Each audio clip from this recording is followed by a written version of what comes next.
Greetings, Year 9, Dystopia Lesson 5.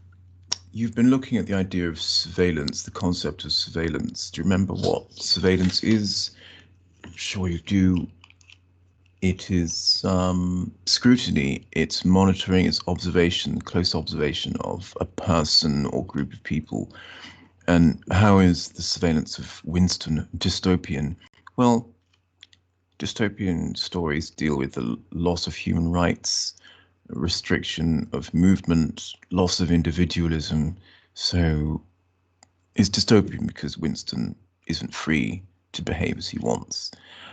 And you need to know what to endure is, because Winston endures, which means to suffer patiently, from the Latin durus, hard, plus in, surveillance. But why does he have to endure surveillance? What is it about his behavior that warrants him being monitored? And then let's think about this aim higher question. How does surveillance help a society? Well, you notice that your social media can be seen, your movements can be seen, and your, I suppose, your thoughts in some way can be seen if you express them online. But how does that help a society? You may think it's intrusive, but there are benefits to the government, to you, to society as a whole. If there is monitoring, what are those benefits? How does surveillance help a society? Today you're going to look at what techniques can be used to create fear and tension in general, and in chapter 5 of 1984 in particular, and how Orwell uses those techniques in chapter 5. Before I forget, I must show you what I need you to do today. There are two things. One is to make a list of ways in which fear and tension are created. Just a list. So identify quotations that create fear and tension for the reader in chapter 5. So you can often start doing that now if you care to. There are 5 quotations we need, because later, in a few lessons' time, you have to write about them. The second thing is to find examples of the violation of Winston's human rights that we see in chapter 5, this extract. So for a list of 4 human rights and how those rights are breached, which means broken, in chapter 5. And you have an answer sheet somewhere that looks like this, and that's the second thing I need you to do, just complete that little table. So 2 lists today. Couldn't be simpler, could it? I suppose 1 list would be simpler. So what techniques can a writer use to create fear and tension? Well, engaging the 5 senses, sharing with the reader what your writer can hear, see, smell, touch, how his body reacts. Using short sentences to draw readers' attention to particular points, interrupt the narrative to create suspense. Here and now, writing in the here and now narrative means unfolding the story as it's appearing to your protagonist. So we're almost sharing the protagonist's point of view, being surprised when he's surprised or she's surprised. Omniscient narration means a narrative perspective that can go into the head of or the buildings or the countries of many different characters. One character isn't able to do that, but the narrator is able to share with us those different perspectives. But there are limits. For instance, in this scene, we don't know what is in the box that Winston's going to be presented with in the torture chamber. Orwell uses adjectives and adverbs to bring things to life, and he also tells us something about the character's background, which gives us an insight into how his past affects his reaction in the present. So why is Winston going to end up in a torture chamber? Well, early on in the novel, he's attracted to an idea called the Brotherhood, which is a mythical or legendary organization of conspirators who are working to overthrow the state. That suits Winston because he's frustrated, as we saw in his diary where he wrote down with Big Brother. So he wanted to know more about the Brotherhood. So he goes in pursuit of Emmanuel Goldstein, or his philosophy. Goldstein is said to be the leader of the Brotherhood. He wrote something known as the Book, which Big Brother's people refer to as a handbook of evil.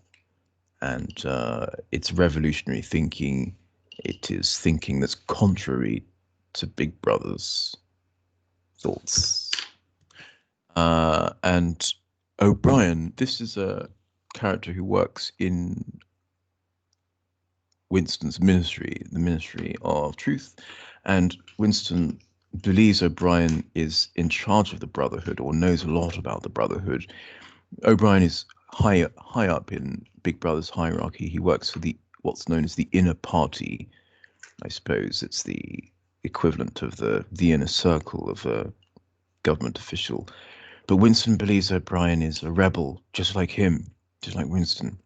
So as they get to know each other, as Winston dedicates more of his rebellious thinking to O'Brien, as he writes the diary for O'Brien, O'Brien is reporting all of this back to Big Brother. He's a spy. The Brotherhood is something of O'Brien's own creation in order to attract rebels and lure them into jail. So room 101 is the basement torture chamber in the Ministry of Love, in which the party attempts to subject prisoners to torture to break down their resistance. They see their worst nightmares. There's a TV program called Room 101 in which people place things they don't like. That's another example of how George Orwell and his work has graced popular culture. Room 101 was actually in the basement of the BBC where Orwell worked. So he's named this torture chamber after Room 101. Don't know what was kept in Room 101, but it certainly wasn't. I doubt it was torture devices. The Ministry of Love actually, ironically, inflicts misery and fear to make sure the public are brainwashed into following Big Brother's rules. This is another example of a totalitarian government. They want everyone on side for the efficient running of the government, the country, and its people, the safety of its people, surely. And finally, Winston has a wife. They aren't able to divorce, so he has an affair, and him and Julia, his lover, are recruited to join the Brotherhood. Unfortunately, this is a booby trap. They go straight into O'Brien's hands, and we join the story where Winston is being interrogated by O'Brien, and he's going to be forced to reveal the identities of other aspiring members of the Brotherhood. So let's watch the scene and then read about it, read it. Not for the faint-hearted, by the way. So see you on the other side of this. They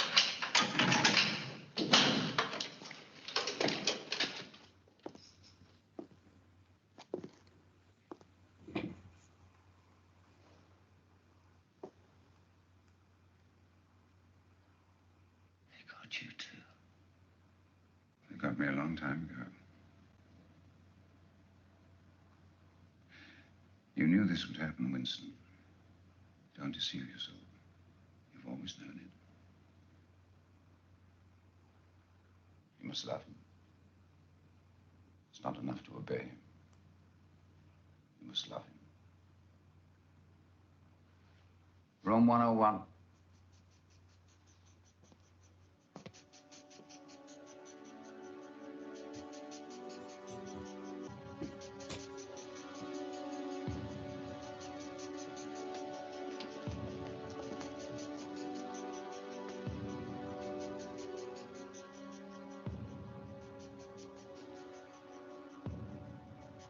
You asked me once, Winston, what was in room 101.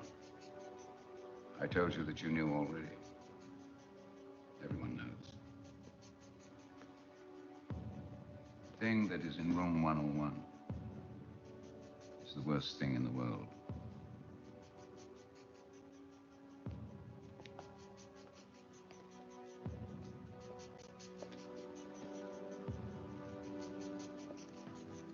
It goes beyond fear of pain or of death. It is unendurable, and it varies from individual to individual. It may be burial alive, or castration, or many other things. In your case, it is rats.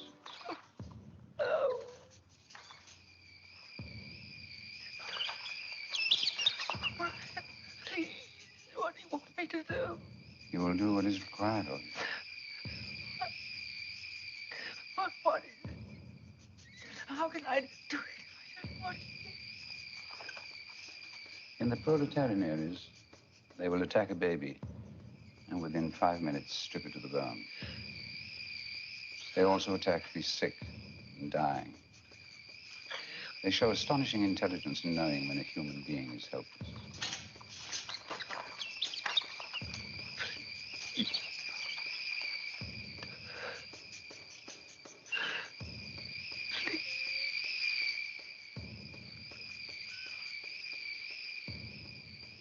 The mask fits over your head, leaving no exit. I press the first lever, and the rats move into the front compartment. I press the second, and the door of the cage will slide up. These starving brutes will shoot at you like bullets. Have you ever seen a rat leap through the air? They will leap onto your face and bore straight into it. Sometimes they attack the eyes first. Sometimes they burrow through the cheeks and devour it.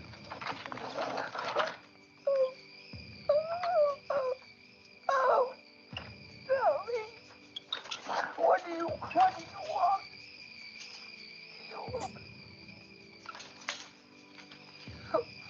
Oh, please. Ah! Ah!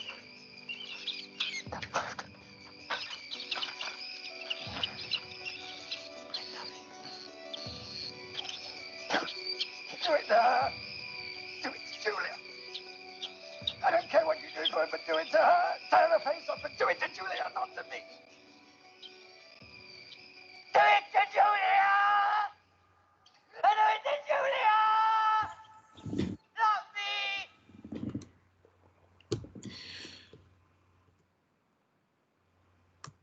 There we are, forced confession from Winston. So let's identify quotations that create fear and tension for the reader in the text version of that scene. Now I'm going to jump out of PowerPoint and then back in to Word. Yes, chapter 5 extract. Now I've highlighted the human rights abuses in yellow, and that's for later, and in blue, the details for our list for fear and tension. Room 101 is the worst thing in the world, says O'Brien at the beginning. This should actually be turquoise. The door opened again, a guard carrying something made of wire. So Orwell creates interest, something made of wire, a box or basket of some kind. Orwell knows what it is, but he's using that deliberate omission as the omniscient narrator. He's saying it's something, it's here and now for Winston. It's here and now narrative as well, because Winston doesn't know what it is. Let's give this a lick of blue as well. So something raises a question in the reader's mind. What is it? And it's something to do with the worst thing in the world. It's worse than burial alive, death by fire, and so on. So yet, what can be worse than impalement or death by drowning? Then Orwell uses this single word, this single sentence paragraph. In your case, the worst thing in the world is rats. A sort of premonitory terror, a fear he was not certain of what, a fear of he was not certain what had passed through Winston. And then he pleads for safety. O'Brien, making an effort to control his voice, he has uncontrolled fear dominating him now. And then O'Brien picks up the cage, brings it over, and goes into scientific, grisly detail about rats, the behavior of rattus. They were enormous rats, the age when they are their most fierce. The rat is carnivorous, so they're flesh-eating. Orwell introduces the danger.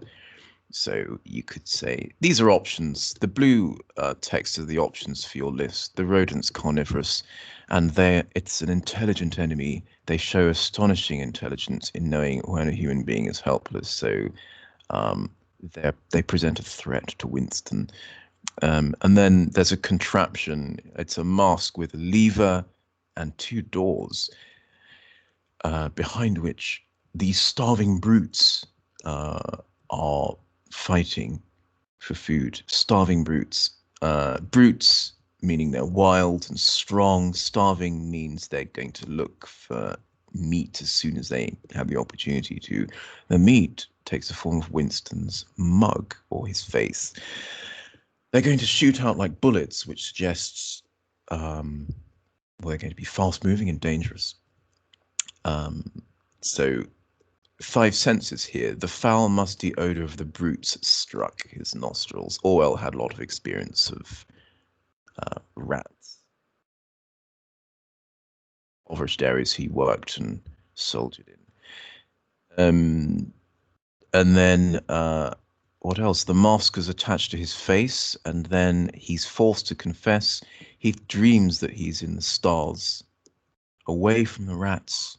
He has a reverie where he's thinking, I'm not here. I'm on the ocean. I'm in space. But no, Orwell brings us back. O'Brien is still standing at his side. So he brings us back to the reality that it's an inescapable torture. And then some more sensation, the cold touch of wire against his cheek. So fear and tension, sense of discomfort, any of those texts, those points in blue, or a choice of your own. Let's so you know how to fill out the list. I've showed you the table for filling out the human rights abuses. Look at this: beatings, false imprisonment, strapped to the chair. He's held completely, so he's restrained. He doesn't have freedom of movement. Is there anything else? I'm sure you can find some others. So I've asked you to list at least 4. Do you want to be reminded of the human rights? Let's remind you of the human rights. Because I found something clever today as I was looking through this list. It's quite a nifty way of zooming in. The right to seek a safe place to live. Watch this. Zoom. Does Winston have the right to seek a safe place to live? Not at the moment. So that could go into the list. Zoom out. Did I see no unfair detainment there? Freedom to move. Let's look at that.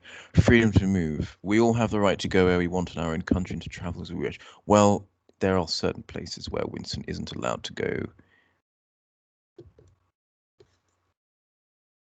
To buy books, really. He isn't allowed to go into the countryside. No torture, crucially. The human rights says that nobody has any right to hurt us or torture us. I don't think so, says Big Brother. I don't think so, says O'Brien. No slavery. We're born free and equal. Well, Big Brother is far from a classless society. There are workers, but there are also party members who have privilege. Inner party, outer party, and workers called the proles, basically the working class. Freedom of thought. Well, in an era where, in a society where there's a thought police that arrests you and beats you if you are considering saying anything outspoken, unorthodox, we have to say that no, in Big Brother's world there isn't. And there's something to do with imprisonment and right to fair trial up there somewhere. I'll attach this to the email. So let's look at this human right here. We're always innocent until proven guilty. When people say we did a bad thing, we have the right to show it's not true. How does this go into our table? So we leave word, we do some magic, and we find our table.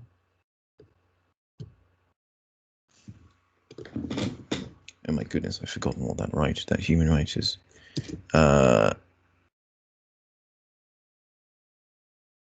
Innocent until proven guilty.